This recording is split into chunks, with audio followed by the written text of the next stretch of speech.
کوفہ ایک بار پھر فتح ہوا۔ مصعب ابن زبیر تخت پر براجمان ہوا، اس کے سامنے مختار ثقفی کا سر کاٹ کر لایا گیا۔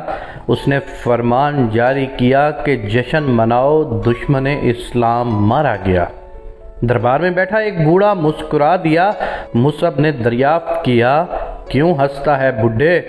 بوڑھے نے کہا، ماضی یاد آ گیا، حال سامنے ہے، مستقبل آدھا دکھائی دے رہا ہے۔ مصعب نے حکم دیا کہ تفصیل سے بتایا جائے۔ بوڑھے نے بولنا شروع کیا، یہی دربار تھا، عبید اللہ ابن زیاد تخت پر بیٹھا تھا، حسین ابن علی کا سر لایا گیا۔ ابن زیاد نے کہا، جشن مناؤ، دشمن اسلام مارا گیا۔ ہم نے جشن منایا۔ ایک بار پھر یہی دربار تھا جس مختار ثقفی کا سر تیرے تخت کے نیچے پڑا ہے، یہ اسی تخت پہ بیٹھا تھا۔ ابن زیاد کا سر کاٹ کر لایا گیا۔ مختار ثقفی نے فرمان جاری کیا، جشن مناؤ، دشمن اسلام مارا گیا۔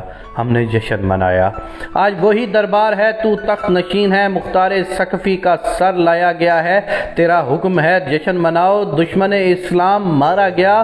ہم آج بھی جشن منائیں گے، کل بھی یہی دربار ہوگا۔ یہ تو نہیں جانتا کہ تخت پر کون بیٹھا ہوگا، لیکن اتنا پتا ہے کہ سر تیرا ہوگا اور فرمان جاری کیا جائے گا، جشن مناؤ، دشمن اسلام مارا گیا، اور ہم جشن منائیں گے۔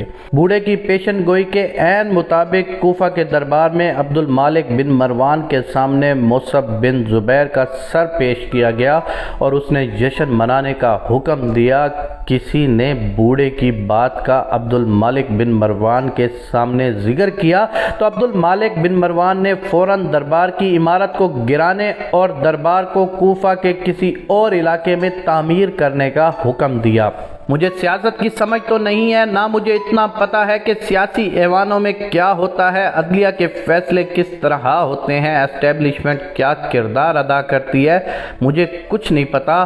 ہاں اتنا یاد ہے کہ بھٹو گیا، ضیاء آیا، ہم نے جشن منایا۔ ضیاء گیا، جہاز تباہ ہوا، جشن منایا۔ بے نظیر کی حکومت گری، جشن منایا۔ نواز شریف کی حکومت کا خاتمہ ہوا، ہم نے جشن منایا۔ مشرف آیا، نواز شریف اور بے نظیر دونوں کو جلا وطن کر دیا، ہم نے جشن منایا۔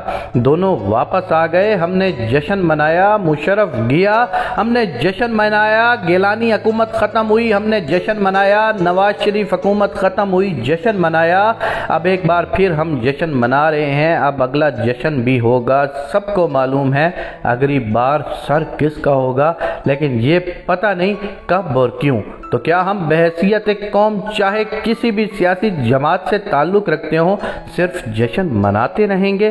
کیا ہم سوچنے کی صلاحیت رکھتے ہیں؟ اگر رکھتے ہیں تو سوچتے کیوں نہیں ہیں؟ اندھی تقلید کوئی ہم سے سیکھے، ہمارا حال دیکھیں۔ ہمیں چوری اور کرپشن پر کوئی اعتراض نہیں، بس چور اور کرپٹ ہماری مرضی کا ہو۔ اس قوم کو کسی عبد المالک کی تلاش ہے جو اس عمارت کو گرا کر نئی عمارت کی تعمیر کا حکم دے۔ ہمارے ملک میں کوئی بھی مرتا ہے، نیا تخت نشین ہوتا ہے، کوئی تخت سے گرایا جاتا ہے، ہمارا کام صرف اور صرف جشن منانا رہ گیا ہے۔ آئیے دوستو مل کر تاریخ کے ان اوراق کا مطالعہ کرتے ہیں کہ ہم جشن منانے والے ہمیشہ نقصان میں رہے ہیں۔ ہمیں اس عمارت کو ہی گرا کر نئی عمارت تعمیر کرنا ہوگی تاکہ مملکت خداداد پاکستان اپنی ترقی کی منزل پر گامزن ہو سکے۔